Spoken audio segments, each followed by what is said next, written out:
Warahmatullahi wabarakatuh. Kita bertemu kembali di materi Sosiologi kelas 10. Materi kali ini membahas mengenai fungsi sosiologi sebagai ilmu yang mengkaji hubungan masyarakat dan lingkungan. Dalam setiap bidang ilmu terdapat perbedaan antara ilmu murni dan ilmu terapan.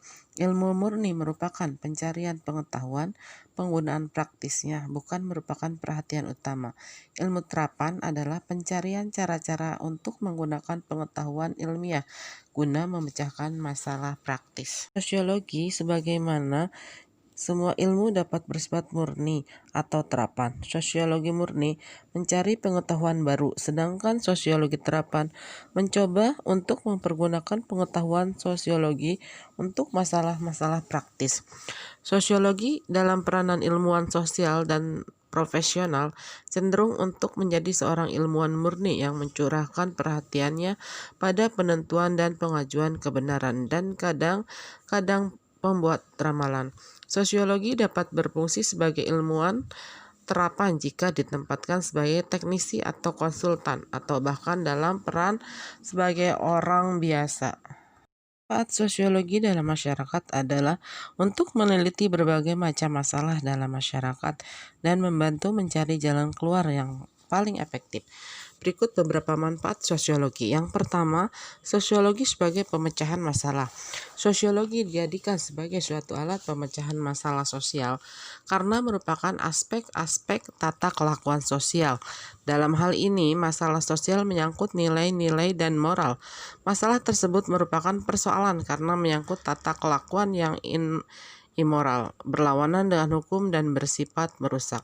Oleh sebab itu, masalah-masalah sosial tak akan mungkin ditelaah tanpa mempertimbangkan ukuran-ukuran masyarakat mengenai apa yang dianggap baik dan apa yang dianggap buruk.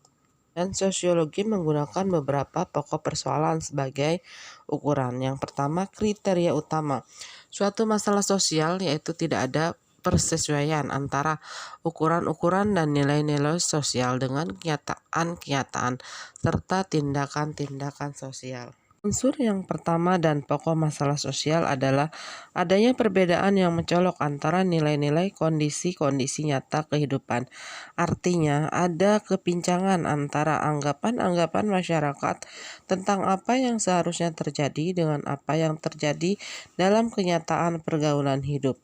Ada bermacam-macam derajat perbedaan, disebut juga menyebabkan terjadinya bermacam-macam masalah sosial yang tergantung dan nilai-nilai sosial masyarakat yang bersangkutan dan juga berhubungan erat dengan waktu.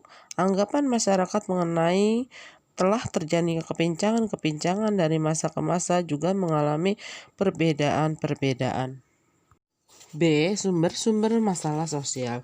Masalah sosial sering diartikan secara sempit, yaitu persoalan-persoalan yang timbul secara langsung dari atau bersumber langsung pada kondisi-kondisi maupun proses-proses sosial. Jadi, sebab-sebab terpenting masalah sosial haruslah bersifat sosial. Ukurannya tidaklah semata-mata pada perwujudannya yang bersifat sosial, tetapi juga pada sumbernya. Berdasarkan jalan pikiran yang demikian, kejadian-kejadian yang tidak bersumber pada perbuatan manusia bukanlah merupakan masalah sosial. C. Pihak-pihak yang menetapkan apakah suatu kepincangan merupakan masalah sosial atau tidak. Dalam masyarakat merupakan gejala yang wajar jika sekelompok warga masyarakat menjadi pimpinan masyarakat tersebut. Golongan kecil tersebut mempunyai kekuasaan dan wewenang yang lebih besar daripada orang lain untuk membuat serta menentukan kebijakan sosial. Sukar untuk membayangkan bahwa setiap warga masyarakat harus menentukan nilai selain nilai sosial, kemudian dilebur menjadi satu pendapat. Hal ini tidak mungkin karena setiap manusia sesuai dengan kedudukannya dan peranannya dalam lapisan masyarakat, mempunyai nilai dan kepentingan-kepentingan yang berbeda. Apabila diferensiasi dalam masyarakat tersebut sangat tinggi sehingga mudah terjadi konflik. Masalah sosial yang nyata dan masalah sosial laten. Masalah ini merupakan masalah sosial yang timbul akibat terjadinya kepincangan-kepincangan dalam masyarakat. Masyarakat pada umumnya tidak menyukai tindakan-tindakan yang menyimpang, juga menyangkut hal-hal yang berlawanan dengan nilai-nilai masyarakat. Tetapi tidak diakui dengan demikian halnya. Sehubungan dengan masalah sosial tersebut, sosiologi tidaklah bertujuan untuk membentuk manusia-manusia yang bijaksana dan selalu baik dalam tindakan-tindakannya, tetapi untuk membuka mata agar mereka memperhitungkan akibat segala tindakannya. Perhatian masyarakat dan masalah sosial. Suatu kejadian yang merupakan masalah sosial belum tentu mendapat perhatian yang sepenuhnya dari masyarakat. Begitu pula suatu kejadian yang mendapat sorotan masyarakat belum tentu merupakan masalah sosial. Yang kedua, sosiologi sebagai perencanaan sosial. Perencanaan sosial pada dewasa ini menjadi ciri umum bagi masyarakat yang sedang mengalami perubahan atau perkembangan. Sebenarnya perencanaan sosial yang bertujuan untuk melihat jauh ke muka telah sejak dahulu dan telah pula dipikirkan oleh para sosiolog. Menurut sosiologi, suatu perencanaan sosial harus didasarkan pada pengertian yang mendalam tentang bagaimana kebudayaan berkembang dan taraf yang rendah ke taraf yang modern atau kompleks. Sosiologi dalam penelitian. Penelitian merupakan suatu kegiatan ilmiah yang dilandaskan pada analisis dan konstruksi. Analisis dan konstruksi dilakukan secara metodologis, sistematis, dan konsisten. Tujuannya adalah untuk mengungkapkan kebenaran sebagai salah satu manifestasi hasrat manusia untuk mengetahui apa yang dihadapinya dalam kehidupan. Berikut ini tugas sosiologi sebagai peneliti.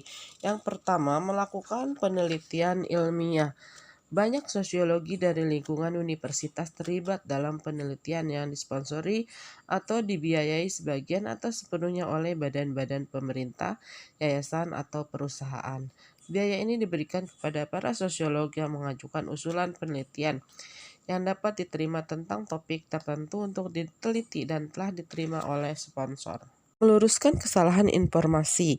Tugas lain sosiologi sebagai seorang ilmuwan adalah menjernihkan omong kosong intelektual yang disebabkan oleh salah satu informasi dan tahayul yang begitu banyak mengacaukan cara berpikir kita dalam masalah sosial. Para sosiolog telah membantu mengubur sejumlah kebohongan mengenai keturunan, ras, kelas, perbedaan gender, penyimpangan, dan hampir setiap aspek perilaku lainnya. Contoh penemuan-penemuan dalam sosiologi. Sekarang kita jarang mendengar seorang terpelajar memperdebatkan bahwa bangsa kulit putih adalah keturunan superior, bahwa kaum wanita secara intelektual lebih rendah daripada laki-laki, bahwa ciri perilaku diturunkan, atau bahwa seseorang desa kurang bermoral daripada orang kota, dan pikiran-pikiran lain yang diterima oleh hampir setiap orang terpelajar setengah abad yang lalu. C. Membuat ramalan yang bersifat sosiologis. Setiap keputusan kebijakan didasarkan pada asumsi tertentu tentang keadaan masyarakat dewasa ini maupun hari esok. Seorang pembuat undang-undang yang mengatakan, kita memerlukan hukuman yang lebih keras untuk menghambat dorongan penyalahgunaan obat, berarti meramalkan bahwa hukuman yang lebih besar sebenarnya akan menghambat perdagangan narkotik tanpa menimbulkan masalah yang lebih besar. Bentuk ramalan apakah yang pada tahap ini diajukan tanpa penjelasan atau dokumentasi. Sebagai contoh bentuk ramalan yang dapat dibuat oleh para sosiolog. Contoh ramalannya seperti tingkat kelahiran akan menurun mendekati tingkat kematian, atau tingkat kematian akan naik mendekati tingkat kelahiran. Contoh selanjutnya, popularitas pakaian jeans dan pakaian sederhana bagi orang-orang muda pada saat ini akan diikuti oleh kembalinya pakaian bergaya perlente. Selanjutnya, sosiologi bagi pembangunan. Pembangunan merupakan suatu proses perubahan dari segala bidang kehidupan yang dilakukan secara sengaja berdasarkan suatu rencana tertentu. Pembangunan di Indonesia misalnya merupakan suatu progres perubahan yang dilakukan berdasarkan rencana tertentu dengan sengaja dan memang dikehendaki. baik oleh pemerintah yang menjadi pelopor pembangunan maupun masyarakat. Sosiologi dijadikan sebagai salah satu penunjang pembangunan karena sosiologi memiliki unsur-unsur yang dapat melancarkan pembangunan di samping yang menghalangi pembangunan. Pada tahap ini, pemerintah pembangunan diperlukan data yang relatif lengkap mengenai masyarakat yang akan dibangun seperti pola interaksi sosial, kelompok-kelompok sosial yang menjadi bagian masyarakat, kebudayaan yang berintikan pada nilai-nilai, lembaga-lembaga sosial yang merupakan kesatuan kaidah yang berkisar pada kebutuhan dasar manusia dan kelompok sosial, dan stratifikasi sosial yang merupakan pembedaan penduduk dalam kelas-kelas sosial secara vertikal. Setiap keputusan kebijakan sosial adalah suatu ramalan. Suatu kebijakan dimulai dengan harapan bahwa hal ini akan menghasilkan pengaruh yang diinginkan. Baik, untuk materi kali ini kita cukupkan ya, untuk bab 1 sudah selesai. Nanti kita lanjut di video berikutnya bab 2. Wassalamualaikum warahmatullahi wabarakatuh.